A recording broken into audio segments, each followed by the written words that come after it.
high 52. And for your Black Friday, get that umbrella out because it's going to be rain showers throughout the day. High's going to be 47 degrees.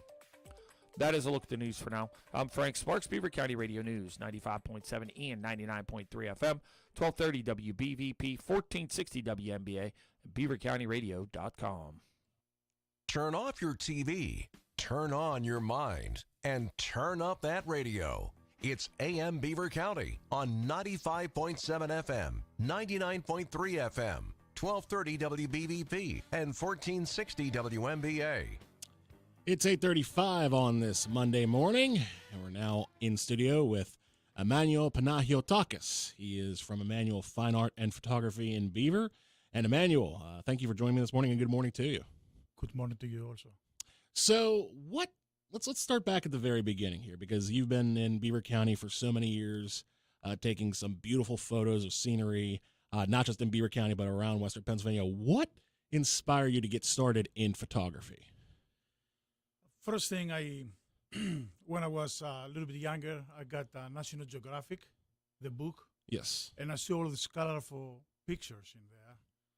And I was wondering how these people, they was able to bring out so beauty with their pictures. And as soon the first digital camera came out, I was able to open my eyes. Now I can see what I capture, and I can make my adjustments. I don't have to send the film out to get it developed, bring it here. That's how really I start with the photography. Did you start in film? Actually, I start with digital. I used to take pictures in film, but was, like holiday pictures, vacation pictures, stuff like this. So what would you say, because I know you mentioned, getting to see what you look at and getting to see the image as you take it and see all the differences. Because I know sometimes with those cameras, you have the really small screen. So how are you able to tell on the spot if a photo is good or you need to take a second version of it? You always, you can enhance the photo, bring it a little bit closer to you and look at it. And, really, you don't know 100% until you get a picture at your office, your house, and work on it and see what you got. It better, longer you do it, the better you get, obviously. But this is the fun, right? This is the fun because you're really thinking you got it. You go home, you don't got it. Now you're upset about yourself because you don't got a picture. The next time you're gonna go out, you're gonna make sure you're gonna capture this time the right picture. So you have this mentality, and it's not one that a lot of people have. This mentality of, okay, yeah, I messed up. Yeah, I didn't get the picture I wanted, but it gives me another opportunity to go out and get the picture I wanted the next time around and learn from my mistakes. Definitely, and I always say, you always learn, always.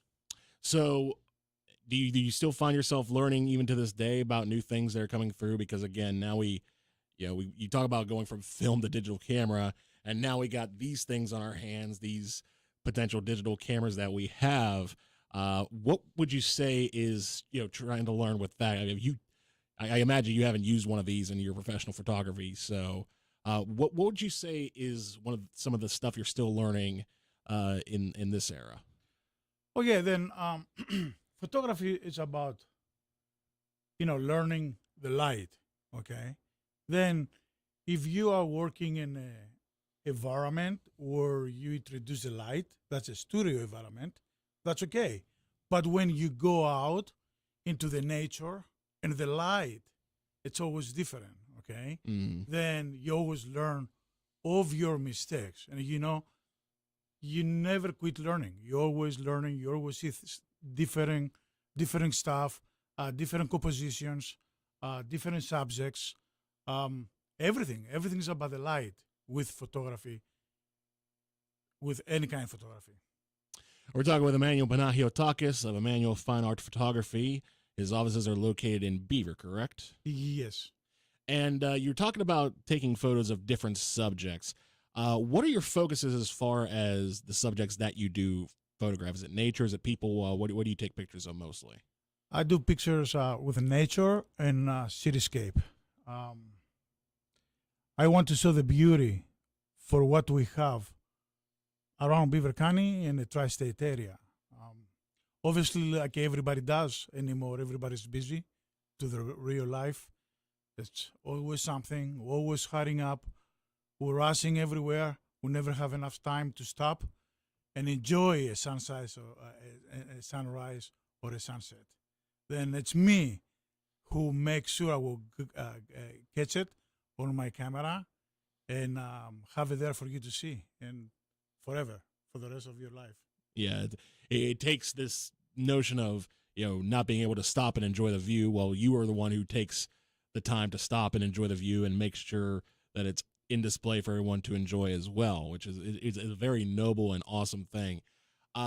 In Beaver County, and this isn't to divide or rank anybody, but just from your opinion, what are some of the best places, some of the best photos you've taken in and around Beaver County?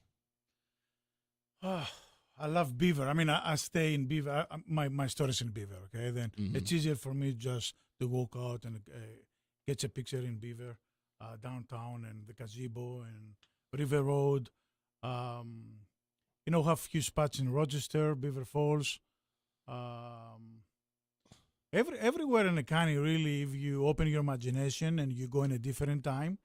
And what I'm talking about, the different time of the year, it's different. It's beautiful. You can go in the same spot 5 times, and the light is different, and the nature is different. Then it will change. Then maybe you could go one day today, you don't like it, and 10 days later, everything's going to work for you.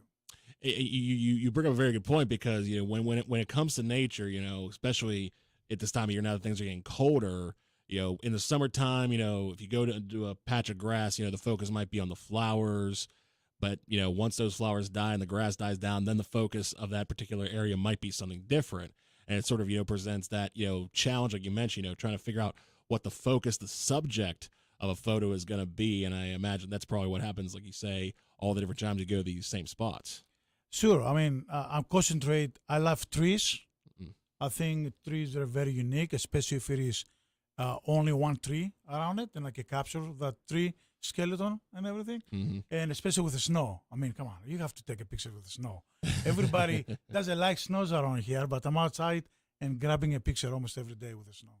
Well, you mentioned taking pictures of the snow, and that's going to take us to our break, because on the other side of it, I'm going to talk to you a little bit about some tips you may have for taking pictures at Christmas time, because people seem like, it's the holidays, it's the snow outside, let's grab some nice pictures. Well, let's find out how to take the best pictures of it. You're listening to AM Beaver County. We're talking with Emmanuel Panagiotakas, and we will return. This year, why not get yourself something special for the holidays? The Beaver Valley Auto Mall wants you to know that the price you want and the car you want are available right now. The best part is, you can do your Black Friday shopping at the Beaver Valley Auto Mall at your convenience. Sleep in late or stop over during your lunch break. There is no need to head out at midnight or 5 a.m. like some of the big retail stores make you do. Beaver Valley Auto Mall wants you to have a great Thanksgiving and not stress out over heading out overnight to do any shopping. Simply stop over anytime, Friday or Saturday for that matter, and get a great deal on your next vehicle. Like one of the featured vehicles, including a 2018 luxurious BMW 740iX drive sedan. Check it out for yourself right now at BeaverValleyCars.com. The best part is you won't need to worry about gift wrap either. Remember, get yourself something nice this year at the Beaver Valley Auto Mall, near the Beaver Valley Mall in Center Township.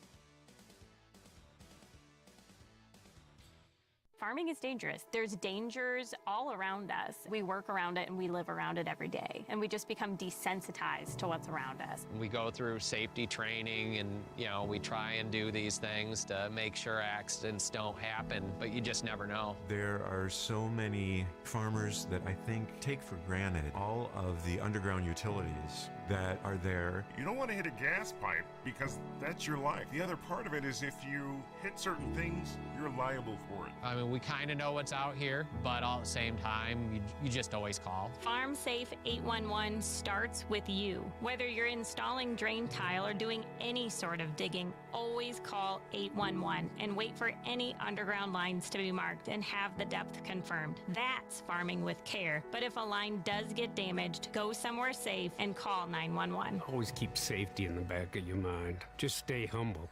For more information, go to farmsafe811.org. Thanks for tuning in to Beaver County Radio, created by local people in the St. Barnabas studios. 1230 WBVP Beaver Falls and 1460 WMBA Ambridge. It's 8:45 on this Monday morning edition of AM Beaver County. We're talking with Emmanuel Panagiotakas of Emmanuel Fine Art and Photography in Beaver. And before the break, Emmanuel, we teased that we're going to talk a little bit about the Christmas season because it's the Christmas season now. And even though Thanksgiving is not quite here yet, that's a few days away, most people have just said, you know what, I'm just going to go full Christmas now. So people are going to be taking photos of their trees and the snow outdoors. And being someone who takes so many photos in nature, and like we were talking about, you know, photos throughout all different seasons, what are some of the changes and what are some of the things that people have to be most aware of when taking photos of the snow and, you know, even something as simple as Christmas decorations? Sure. Then, number one, okay, you have to understand how light works. It is a time of the day where the lights, for you to see it better in your pictures, the outside light has to match with the light bulb light, you know, that artificial light. Mm-hmm. Then it's that time of the day where the picture is going to look a lot better. Then don't go like you're real late in the night to grab a picture of a tree or something because you don't have available light around you. Just go around sunset or time that's a good time to go where we'll not have too much light outside, but you can still see the lights on the trees and the bushes and everything else. I said, this is one of the best tips I'm going to give you. And use a tripod if you use a DSLR. If you don't, use your iPhone or another phone. So I don't know, my iPhone, it will stay still for a second, up to a second, and I can absorb even if we don't have enough light.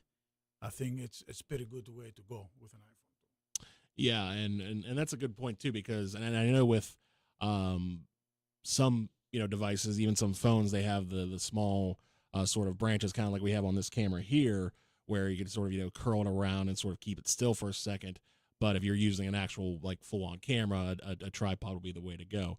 Now, when it comes to light, because I know you say that that's the focus of, you know, any and all photos is light. And you mentioned, you know, natural light compared to artificial light. When you say artificial light, are you specifically talking about flash, or are you talking about any artificial light that's not natural coming from the sunlight? Yeah, anything is not ambient. Okay, ambient light is a light. Ambient, it's a light you see outside every day. Obviously, the ambient is going to come down to disappear as the darkness set. Okay, and it's always nice to grab your picture like end of the day or a blue hour. That's what I like. The bad thing is you need to have a steady camera. You cannot move because it's going to be blurry. How many of us who take a picture and it looks blurry? Yep. Then, hey, put your camera on a tripod. You can buy a very cheap tripod. Doesn't matter. Just you want a good picture, you need to use a tripod.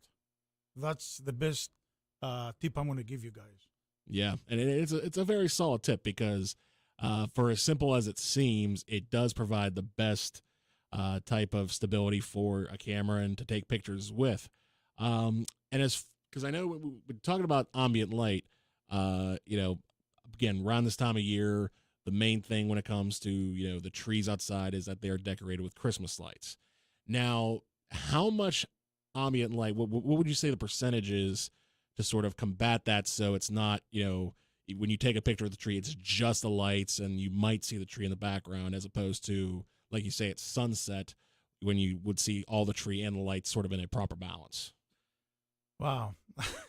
That's a real hard question because the light it depends. You know, sometimes you have clouds coming in and there's not enough light on. Sometimes it's like a clear day and you have a lot more light. What I would say is you have your camera. You can see what you're catching. Do not leave. Keep taking pictures and look your screen to see, making sure that particular time is going to work out for your vision, okay? The vision you have. And if you think this is okay, you can move on. But what I do is I normally have about 10 to 15 minutes window, and I will not go on a move. I'm staying there until I get my picture. Then, obviously, one time of the day, the ambient light is going to disappear. You're going to have a lot of light coming, you know, artificial light, or it's going to have a lot of light pollution into your camera, then you're going to see all kind of artifacts in there. That's the time for you to stop. Now, when you say light pollution, like what kind of things are you talking about when you say that? Anything's going to come into the lens. You can have car lights coming into your lens directly. You can have street lights. You ever try to get a picture underneath the street light?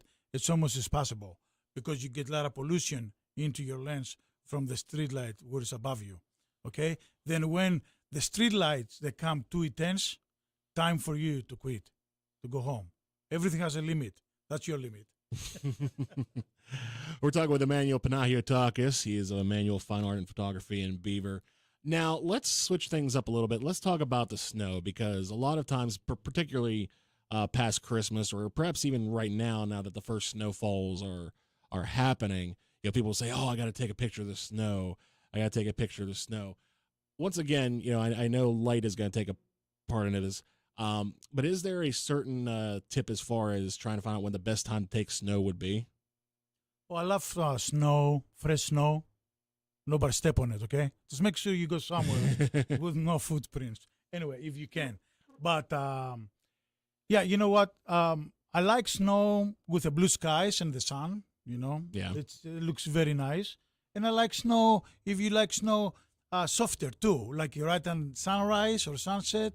I catch myself going in the mornings, most of like when the sun rises, because everything's still nice and fresh. You don't have enough people around you. But for an everyday guy, I think look like 9 o'clock, 10 o'clock, get out, grab some nice picture with the blue sky and a nice contrast in the snow. You will love it. Yeah, and that again, where where as opposed to places where that has a lot of light pollution, like the city, where you may be taking pictures of a parade or some of the downtown decorations. When it comes to snow, you may have a little bit more privacy, like you say, and hopefully it's a place that has been untouched by feet for the most part.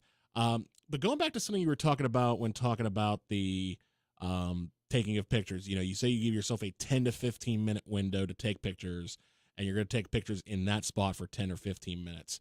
How many pictures do you take on average, and how many would you suggest that somebody take in order to, get a good chance of getting that picture that they want?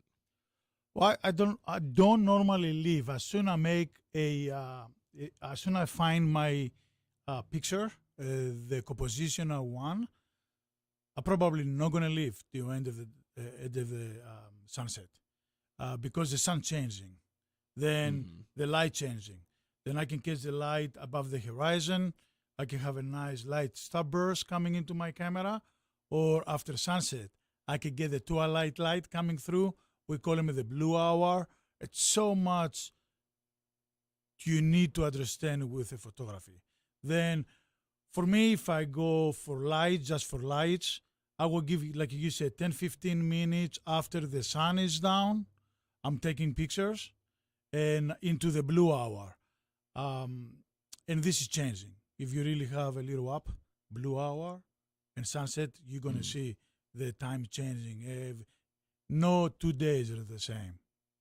And I guess a lot of that, too, has to sort of play in with the weather being what it is. Because I know we talk about sunrise and sunset, and unfortunately we are getting to that time of year where that doesn't exist for several days at a time because of the grayness of the sky and the cloudiness and the precipitation that may or not be never ending. But that's, a couple months away from now. This week is a nice sunny week, so a nice time to go out and take photos. But that does play into the sort of trajectory of when the best time is to take photos, correct? That's correct. Don't forget, this Friday, if you like to take nice pictures with the lights, it's the best time to come down to Beaver. They have the light up night. You can take unlimited pictures there all night, all day long. That's true, because they will have everything ready to go. And even though they are calling for a little bit of rain, there may be some patches where that stays away. So fingers crossed that doesn't happen immediately. But no, all of these are good tips, and I know most of what you do, Emmanuel, is taking photos and trying to get the best photos of natures and cityscapes. As far as some of the things we're talking about today, as far as tips and teaching, would you ever consider doing that as far as helping somebody out as far as trying to get them into photography if they came to you? occasionally I do maybe once a year or 2 times a year. I put a class together. But it's so hard for me because I have to work real early and real late in the evening, and I have so much work to do in the middle of the day. And I work at weekends. I work on holidays. Mm-hmm. It's work for me. And my work is not like 8 hours a day either. My work, I can start 4 o'clock in the morning, and I can be done, I don't know, depends all the time, what time is the sunset. I could be done 10, 11. I could go home 11 o'clock in the night. True. And that's just the, the balance of taking photos in just those moments when it's right and its best. That doesn't even come into, contact about, going through the photos. Do you, whenever you present photos, do you edit them or you just present them as natural as they possibly can be? Nothing's natural anymore. I mean, even your camera, even if you take a picture of your camera without process it in a Photoshop or something, the picture is already processed by your camera. Then, True. I mean, this is the truth. Yeah, we have to come in a realization it's not a film, it's a digital. And the camera will take the picture for you, but it's going to process it to give you the fine details you see in the back of your screen. So it's never going to be 100% natural. It's all the closest you can get is like 99.9%. Yeah, you could go a little bit more technical and you shoot raw. That's what I do. But yeah, if you're using a regular camera or whatever, it will give you post-processed picture already. That's a good point. Emmanuel, if people want to reach out to you as far as, seeing some of your photos or getting a hold of you as far as tips, how can they do so? Yeah, you guys come down to my gallery, obviously, Beaver County. We're right in the heart of Beaver. You can miss me. I have a big sign outside, Emmanuel's Fine Art Gallery. You can go to my website, www.epphoto.net. You can reach us also at Facebook. We have a big following on Facebook, Emmanuel's Fine Art Photography, and Instagram also. Instagram as well, yes. And I believe that's how this connection got started, because I know Frank Sparks, he follows you on Instagram, and that's how he found out about you, and that's how we got this together. So I'm glad that we were able to put this together. Emmanuel Panagiotakas, thank you so much for coming in today to talk about your work. And again, we'll have links to all of your pages up later today at beavercountyradio.com. It was my pleasure. Thanks for having me. Absolutely. Thank you. It's 8:57 on this Monday morning edition of AM Beaver County.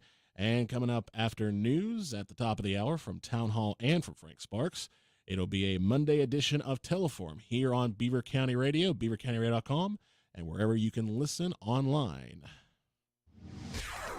Are you ready for a life